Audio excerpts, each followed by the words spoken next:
Lord forgive me for this trap shit. Sergeant Smack make it backflip. Telly Hank did with the action. With the vital speaking Spanish. Frank Matthews how I vanish. Poof. Came back like I'm King Tut. Gold BBS is on a beamer. When Fat Cat was 10 queens up. Ball off the profit, not the re-up. Fly like Puerto Rican Jesus. Uptown like I'm Baby May. Just caught a touchdown from the bay.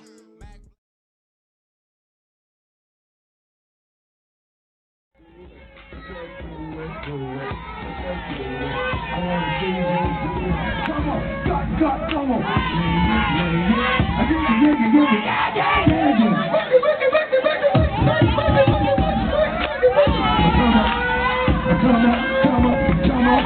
Everybody, grab somebody, work that body. Come on and get crazy. Come on and get crazy. Come on. For nearly 3 decades, each summer in Harlem brought a familiar scene to Wagner Houses. The sound of a basketball hitting the pavement, echoing between the red brick towers. On the court, a long-standing tournament which drew players from across the neighborhood and teams from out of state, competing for pride and bragging rights just as much as the win.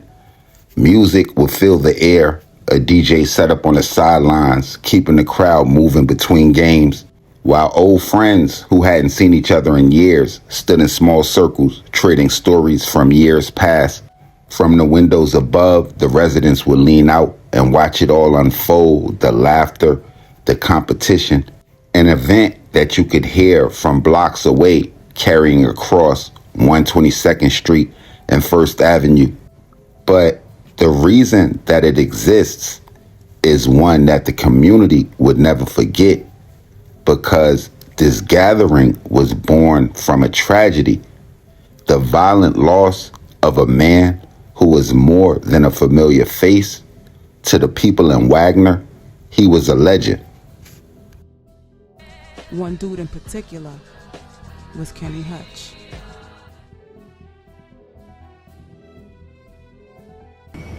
Basically, Kenneth came up, single mother, 2 kids, and living in projects in Wagner projects. And we was together every motherfucking day. I mean, from the beginning. You know what I mean? We used to play ball together at Riverside. I mean, they used to love that nigga over there, man. You know what I mean? Oh man, I mean, me and that nigga every day balling. And he did his school in elementary school, played ball during high school, played basketball, and he went to Richmond. And from there on, he just went on his own. He had opportunities to have scholarships to go to different high schools to play ball, but he chose not to. He traveled to Puerto Rico to play ball. He did to Riverside, Gauchos, all those teams like that there. And other than that, he was a person that if he wanted something to happen, he was going to make it happen if he could. Nastiest left-handed layup you will see in your life. You know what I'm saying? His name originated from a Benjamin Franklin ball player. His name was Kenny Hutch. You understand? He played with Walter Berry, you know what I mean? A lot of them cats there. But he was that nice where they feel they can give him that name, you know what I mean? And he kept it and he ran with it, and he really did justice to the name, you understand what I'm saying? New York City's basketball culture has always lived in the shadow of the streets. In a city where the game was more than just a sport, it became a stage where hustlers and dreamers would share the same spotlight. Names like Pee Wee Kirkland, James Fly Williams, Raymond Sugar Hill Tone Respo, and Lloyd Daniels, just to name a few, were celebrated for their brilliance. Men who could turn up the basketball court, but also had close ties to the streets. In New York City, talent isn't enough. The same streets that would crown them would also pull them into a darker world. Even those tasked with keeping the game in order weren't safe. In 1988, Greg Vaughn, a former Queens College standout and referee, would make a call at Baisley Park in Queens that would cost him his life. After ruling a buzzer beater no good in a game police believed was tied to drug money, Vaughn would be attacked, struck in his head, and die 5 days later. A very chilling reminder of how closely the drug game and basketball were tied together. Out of that same world would rise Carlton Duncan Hines, a potential Syracuse recruit and Bronx phenom once called unstoppable. On April 8th, 1994, Carlton was shot dead at just 25 years old, reportedly found with $5,000 in his pocket. But whether y'all know it or not, Carlton was not the first. Just 1 year earlier, another gifted New York City player from Wagner Houses in East Harlem would meet a similar fate. Both were said to have immense talent, both were widely popular in their neighborhoods, and both would be murdered in the Bronx during the deadliest time in New York City's history. Only 22 years old, he too would carry the same kind of promise that could have changed his life, yet the streets would claim him after basketball had tried to. The parallels would be haunting. Two young men, both celebrated for their game, both swallowed by the same unforgiving cycle of violence that circled the courts that they would once rule. But while Carlton's death became the widely remembered story of promise lost, an even earlier tragedy would never find the same voice. An even younger life ended first, and a reminder that in New York City, potential could slip away without the spotlight. You know what I mean? The nigga was supposed to go to McClancy and everything, and could have been balling. That nigga could have been D1 somewhere balling in college. He was nice with the left. He couldn't even block that shit. But at the same time, he showed respect. You know what I'm saying? He was one of the very few brothers that grew up out here that had respect for the neighborhood. You know what I'm saying? Because if you was messed up, if you needed some money or whatever, he'd hit you off. You know what I'm saying? That's how he was, man. He had mad love, man. After the basketball dream ended, what else? We started selling drugs. We started getting money. We was still over here, you know what I mean, eating, trying to get that money. So that shit just gradually took over. Smooth, slim nigga, man, you know. From the time, you know what I'm saying, we used to play ball against him in Upper Fun, man, and Bronx River, LaGuardia House. You know what I'm saying? Just like, it was like boys of yesteryears when I really was peeping the nigga like, oh shit, that's my man right there, yo. And he was like doing mad work. You know what I'm saying? Then I see the nigga in the hood, he was always dressed right. You know what I'm saying? Nigga kept fresh shit on. So he was like one of them little niggas that was getting some money when we was little niggas. You know what I'm saying? Like 13, 14. This nigga was getting money like, I don't know what was going on, but he was doing this thing, man. A nigga ain't had one bad bone in his body, you know what I'm saying? Because he just was a good dude, you know what I'm saying? Get money, fuck with the bitches. All boroughs, West Side bitches, Bronx bitches, Queens bitches. He was doing his thing, yo. The one who introduced him to his girlfriend stash. Because I put them together in all reality, you know what I'm saying? All in the skate kid all happened. And ever since then, him and Steph been like Bonnie and Clyde, yeah. Like, he was doing his thing, but he was pretty much a family man then, yo. He had his little son, you know what I'm saying? He was on some cool out shit. He's a strong little guy, you know what I'm saying? All the stuff that he went through, you know what I mean? He was sick, you know what I mean? I seen the brother throw up a pool of blood. After the murder of Kenny Hutch and his wife, and the downfall of Purple City and Obsession, there was a dark cloud over Wagner. On July 1st, 1993, the New York Daily News would report on the murder of a Harlem legend who was killed in the Bronx at just 22 years old. His death would inspire a Can't Miss Memorial Weekend in Harlem, now in its 30th something year, that will last far longer than his short-lived life. I ever want to come to one of the biggest days on the east side, that definitely has to be it. I don't give a fuck what nobody say. That tournament, that basketball game, and them ladies is it. Rest in peace, family, you know. Because I go to the Hutch memorials. I was bugging, you know why I was bugging? Because I was at the car wash to see some dudes with 13th annual Hutch. You feel me? Yo, what's up? You coming to Harlem tomorrow? Oh, coming to Harlem. Kenny Hutch Day tomorrow? I'm there, man. I bet. We there. You see the hat? Make sure you know what it is. Yo, here for a reason versus Boss Fam. Yeah, Boss Fam, look. We out here to play. We came to play tomorrow. You know, Joe, what's up? We pulling up to the east side. I bet. Now look. Make sure the police kill somebody tomorrow on that talk. Yeah. We coming to play, man. I got him. J Boss, what's up? I hope y'all got y'all score already. Text me that. I'm sending that to Boss. I'm sending that to you. Yeah, we got extras coming too. It ain't just this right here. It's more. Ever since Kenny Hutch Powell's death in 1993, his neighborhood would continue to keep his name alive. And that neighborhood, located on the east side of Harlem, would grow to be known as a haven for hustlers.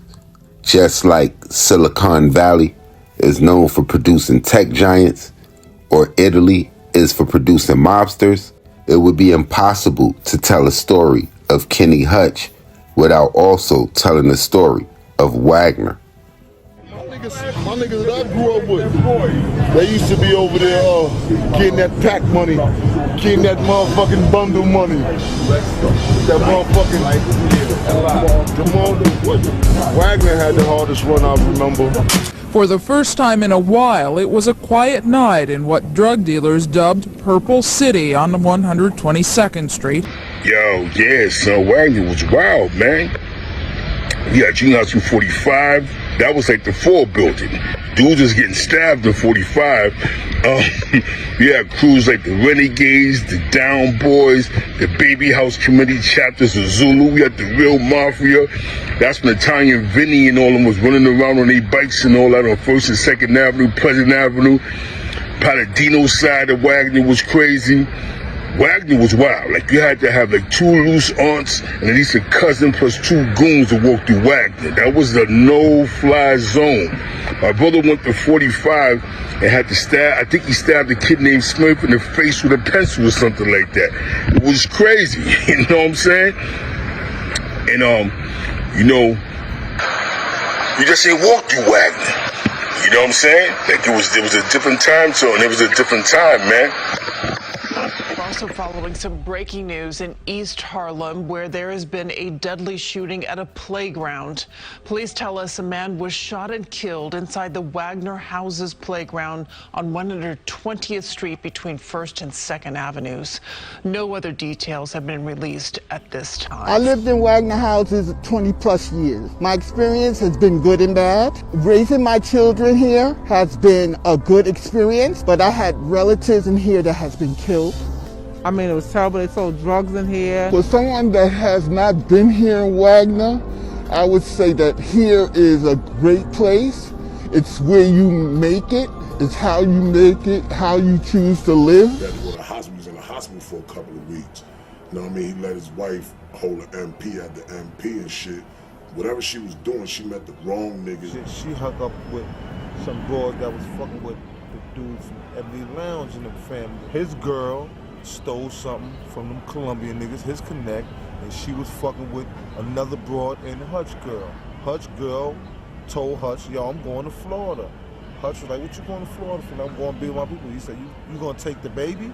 She was like, no. He said, well, your ass ain't going no motherfucking where. Shut her shit down. So she never did get to go whatever she had parts of in that thing, if she had any parts. But next thing you know, Hutch went home. So he coming out the hospital on some cool, calm shit. He's still getting his little bit of bread. Still fresh, still right. Hutch went home one day, he had the MP.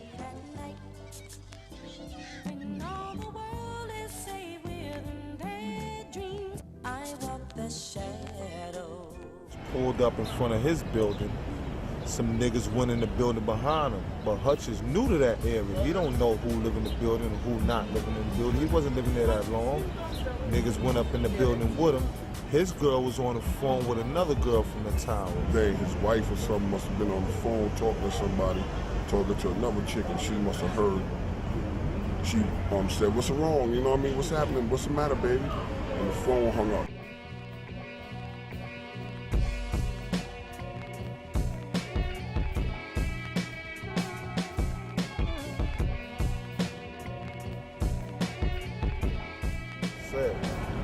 she was sodomized while they made Hutch watch because his eyes was all puffy when people went to view the body.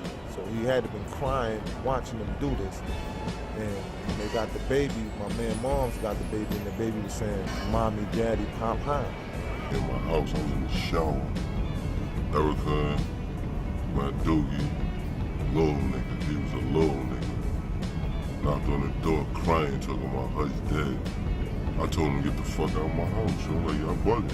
But when I knew it was official, I went up to the spot, to his house. As soon as I got off the elevator, I heard a fucking walkie-talkie. I ain't even go in the house. My mom was in the house identifying his body. And I just got the fuck out of there. They sent us to the precinct, went to the precinct. I seen little Hutch walking with a fucking lady cop. And he like got his arm out to me like he wanted me to take him, and I couldn't even take him like. And the police only wanted to know what the drugs he was selling and shit like that. I ain't really want to hear all that shit. I got out of there. Peabody crying, yo, they just killed Hutch. I'm like, they what?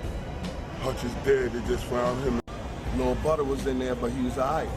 I'm like, get the fuck out. I just sat there, bugged the fuck out, you know what I mean? Read the papers, seen the motherfucking news, you know what I mean? How they fucking found him. That shit is just crazy to go from crying over one thing one day to the next day having to go crazy crying again over some other shit. And I'm just a young nigga, and that's the first time a nigga ain't never lose nobody, you know what I mean? I lost a brother before that, and that shit hurt, but that shit didn't even hurt as much as that did. My mother had called me and said, Sharice, your brother Stephanie is dead. So I called the house, and I just kept being the business in the business. So I got dressed and I came over to Wagner, but I felt something because it was like the whole Wagner was quiet, empty, like nobody was on the streets, and that was strange for, you know, June 30th. It wasn't raining, it was nice and sunny, nobody's on the street, so it gave me a vibe that there's something. At first I didn't believe it, but then when I walked over there, I didn't see nobody in the street, and I felt something was wrong. When he died, like the whole fucking hood, it was a whole great day, like, you know what I'm saying? It was crazy. Like the rest of the day, I couldn't even function behind that. You know what I mean? Because I thought it wasn't really meant for him, and you know, come to find out, it really wasn't. That was more like a tragedy, man. You know what I'm saying? Not nothing where niggas say, yo, I suspected a nigga in the street, like, you know what I mean, death or in jail. You know what I'm saying? His shit was a tragedy. You know what I'm saying? Because the nigga was a good dude. Kenny Hutch had a good impact on the hood. He was the epitome of cool. Like, I should take a piece of Wagner when we lost him, man. Man, that's a loss right there that hurt not only the community, hurt different people in different states. The passing of Kenny Hutch, it just was sad. It was almost, honestly, it's like, man, when Martin Luther King or JFK got killed, it was deep. It was more than just a youth in the hood getting killed. In a 2019 Billboard interview tied to the 15th year anniversary of Purple Haze, Cameron would sit down and promote Purple Haze 2, the official follow-up to what I consider one of his best projects to date. And when asked about the names engraved on the tombstone featured on the album cover, some of which we heard Cameron reference before, like Bloodshed, HUD 6, and Big L, amongst others, one name would stand out: Kenny Hutch. Cameron would explain that Hutch was a legend on the east side of Harlem, someone who didn't get the props he deserved because, in his words, time goes on and people don't know him that are older than me. But most likely, Cam meant younger, talking about people disconnected from Harlem's older street culture, because unless you're from Harlem or happen to catch hell up in East Harlem, chances are you never even heard of Kenny Hutch. But on the morning of Wednesday, June 30th, 1993, his name would briefly make the New York Daily News, tied to one of the most brutal double homicides in Bronx history. Kenny Hutch, real name Kenny Powell, age 22, and his 19-year-old girlfriend, Stephanie Wong, were found bound, gagged, and riddled with bullets inside their apartment on Grand Avenue in the University Heights section of the Bronx. Their 2-year-old son, identified as Kenny Wong, was found crying and wandering alone inside of the blood-soaked apartment. According to the building superintendent at the time, Jose Santos, he would enter the unit at around 10:15 a.m. after a tenant would report the door was ajar and the baby could be heard crying. Inside, he would find Kenny Hutch and his wife lying on top of one another on the bedroom floor with their hands tied, mouths duct taped, and bullet wounds throughout the room. I took the little boy out, Santos said, and my mind told me, don't go no more inside. In total, there were 12 bullet holes found at the scene. There were no signs of forced entry, no evidence of robbery, and no suspects would be named. According to Kenny Hutch's mother, Jeanette Powell, the couple had just moved to the apartment in the Bronx 6 months earlier in December of 1992. Their son would be taken to Lebanon Hospital, evaluated, and later released into the custody of his great-grandmother. Hutch's mother would explain to the reporters that he had leukemia and wasn't working and mostly kept to himself, saying, everyone had enemies, but I don't think his enemies did this.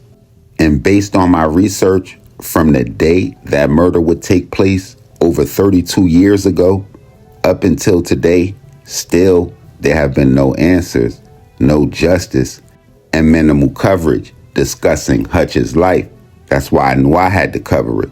So when Cameron etched Kenny Hutch's name into the Purple Haze 2 tombstone, it was a little more than a tribute. It was kind of like a resurrection, a way of forcing people to remember a East Harlem legend that time would try to bury, but places like Wagner would never forget and make it impossible to erase. Now, anybody that ever been to one of those epic Kenny Hutch days on the East Side, please tap in to give us some insight about it. Y'all make sure y'all hit the red bell and subscribe button right under this video so y'all know how this real trill spill shit is dropping. Y'all get in the comment box below. Y'all let me know what cities we need to go to, what stories we need to tell, what we missed, what we got wrong, all of that. Y'all make sure y'all tap in with me directly on Instagram, Twitter, POP_A_LOT. And until the next play, y'all know how we rocking. Shades Popalot. Salute the almighty MOBB.